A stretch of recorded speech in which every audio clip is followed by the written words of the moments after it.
Apa saja fasilitas yang biasanya diberikan oleh travel umroh kepada jamaahnya? Berapa biaya rata-rata, kemudian fasilitas yang diberikan, termasuk juga fasilitas apa yang tidak termasuk kepada biaya dari travel. Mari simak penjelasan selengkapnya dalam video kali ini. Jangan lupa like, komen, share, dan subscribe. Semoga menjadi kebaikan yang Allah balas berlipat ganda untuk Anda semuanya, dan semoga video saya bermanfaat.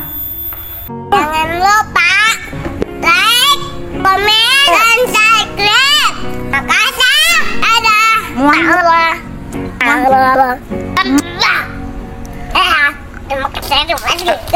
Assalamualaikum warahmatullahi wabarakatuh. Alhamdulillah, wassalatu wassalamu ala rasulillah wa ala alihi washabihi wa mawalah. Berjumpa lagi bersama Umi Oka Al Hijrah, masih tentang seputar ibadah umroh dan perjalanan ke Tanah Suci. Teman-teman yang belum pernah umroh, yang baru pertama kali umroh, setelah kita memiliki keinginan kuat untuk umroh, lalu kita juga sudah menyiapkan tabungan, ya, maka secara teknis yang pertama kali harus teman-teman lakukan adalah untuk mendatangi travel umroh atau siapa agen travel umroh yang sekiranya teman-teman percayai gitu.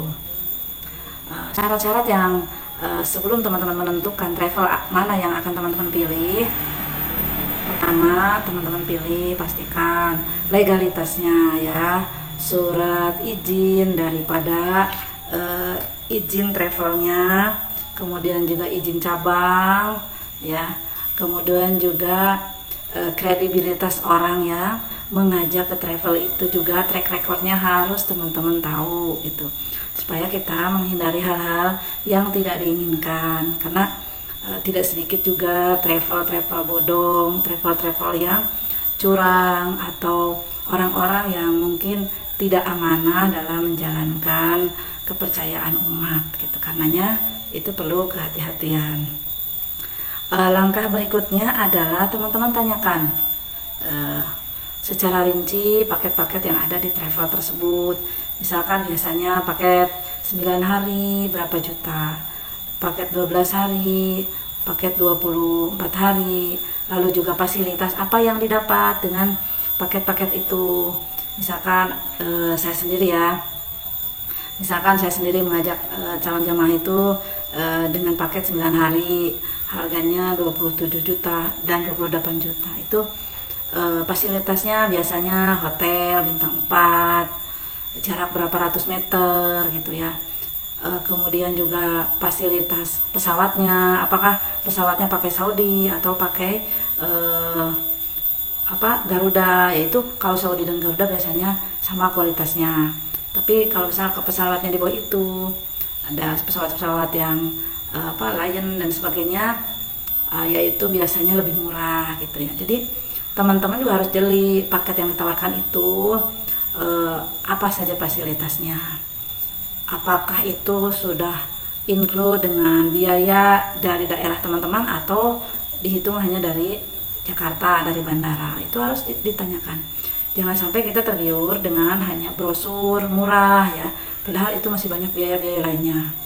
Jadi murah juga belum tentu itu murahan, atau mahal juga belum tentu itu fasilitas baik gitu. Jadi tetap aja semua harus jeli. Bisa jadi yang murah juga baik, bisa jadi yang mahal juga tidak lebih baik gitu.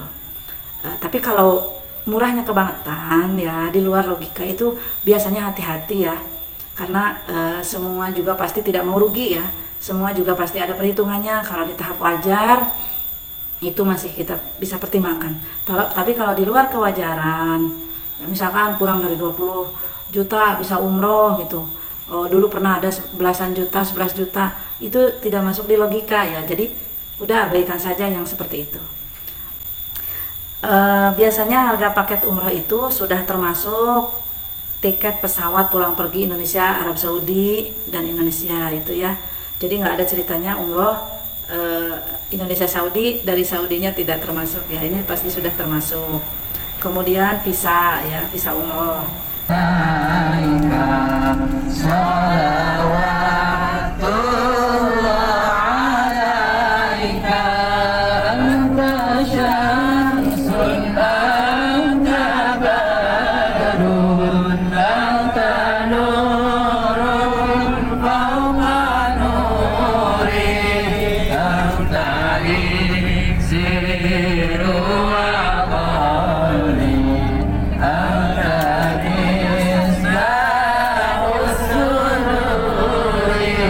Bus layanan saat kita di Tanah Suci biasanya udah full dari travel, jadi nggak ada ceritanya tuh kita patungan lagi untuk sewa bis itu, nggak ada gitu, seharusnya nggak ada.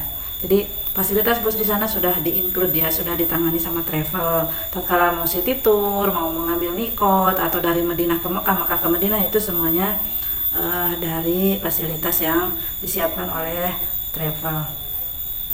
Berikutnya akomodasi tadi yang saya bilang ya, apakah itu bintang 4, bintang 5, bintang 3, itu biasanya dari harga paket tersebut ya.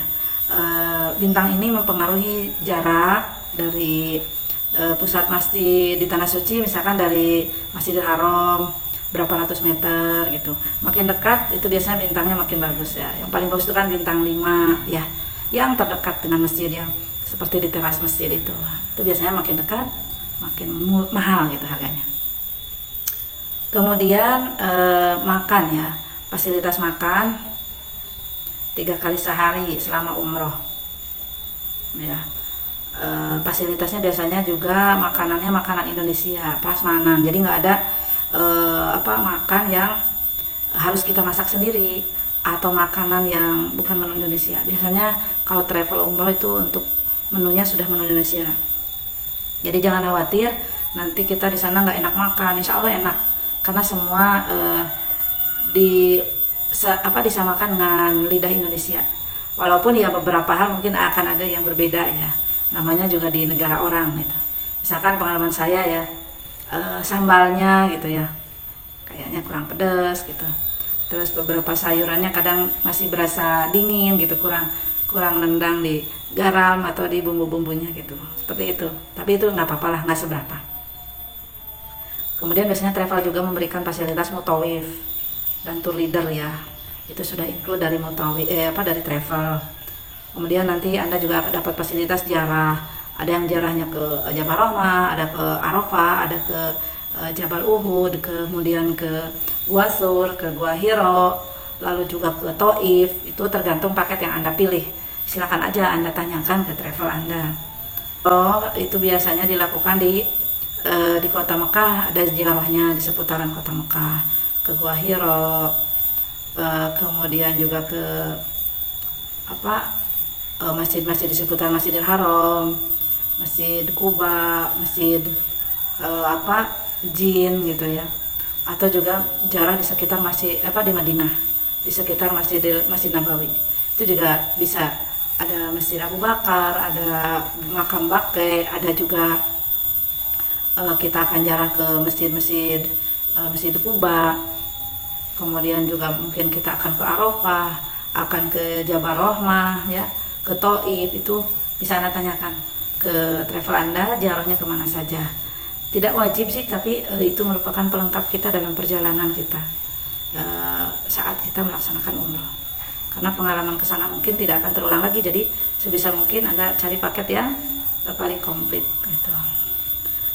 Kemudian juga nanti di Jeddah Anda akan ke Kornis ya, satu kota yang biasanya tempat ngumpulnya orang-orang dari Indonesia gitu, tempat pikniknya orang-orang Indonesia. Juga kita makan di sana, belanja di sana gitu, dan masih banyak lagi ya tempat-tempat yang bisa diziarahi jika memang paket Anda memungkinkan untuk itu.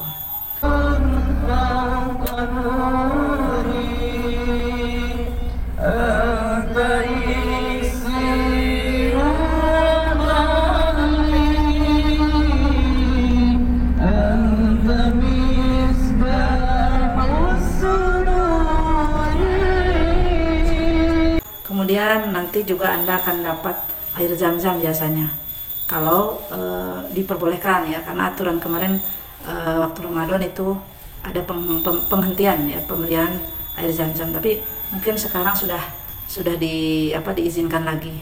Biasanya sudah include dari travel, Anda akan diberikan air zam-zam sebanyak 5 liter.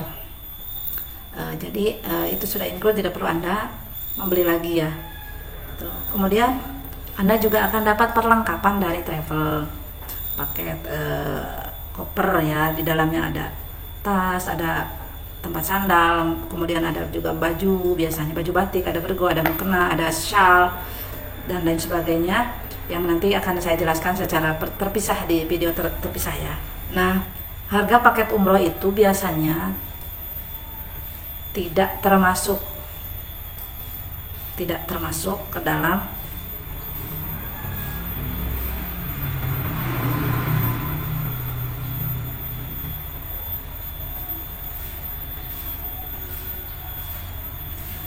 harga paket umroh biasanya tidak include ya dengan beberapa komponen berikut, yaitu paspor. Biasanya itu harus kita buat di luar harga paket karena beberapa jamaah mungkin sudah punya paspornya, jadi kita bisa bikin sendiri atau dikoordinir biasanya sama pengurus travel gitu. Berapa biayanya ya mungkin tergantung daerah ya, bisa 750, bisa 1 juta gitu, tergantung juga dengan layanan yang diberikan gitu. Kemudian vaksin ya, vaksin meningitis itu biasanya tidak termasuk, itu biaya kita sendiri. Kapan harus dibuat paspor dan vaksin? Paspor harus dibuat itu sesegera mungkin ya. Nah, paspor sendiri berlaku selama 5 tahunan. Kalau meningitis itu maksimal Anda di meningitis itu harus 24 hari sebelum Anda berangkat ya, jadi harus didahulukan lah sebelum Anda prepare perlengkapan lain-lain, Anda usahakan meningitis terlebih dahulu. Lagi meningitis ini berlaku 2 tahun ya, jadi kalau Anda mau berangkat lagi dalam beberapa bulan kemudian, Anda bisa saja langsung berangkat tanpa meningitis lagi karena meningitisnya masih berlaku. Juga tidak termasuk dalam harga paket itu biasanya kelebihan bagasi sesuai ketentuan. Jadi biaya kelebihan bagasi itu biasanya tidak termasuk ke dalam harga paket. Jadi harus nambah lagi kalau bagasi Anda over ya, over dari sekitar 30-an kilo, Anda nanti pulang bawa bagasi banyak, itu tambahan oleh-oleh dan sebagainya, itu nambah lagi biayanya.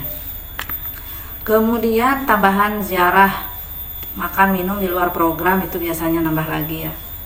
Ziarah saya pengen umroh lagi nih, misalkan paketnya cuma 2 kali umroh, nah pengen nih umroh lagi, berarti itu Anda mengeluarkan biaya sendiri untuk mikot, untuk ngambil biaya untuk mikot ya, jadi charter mobil atau dibimbingnya, mungkin itu nama biaya.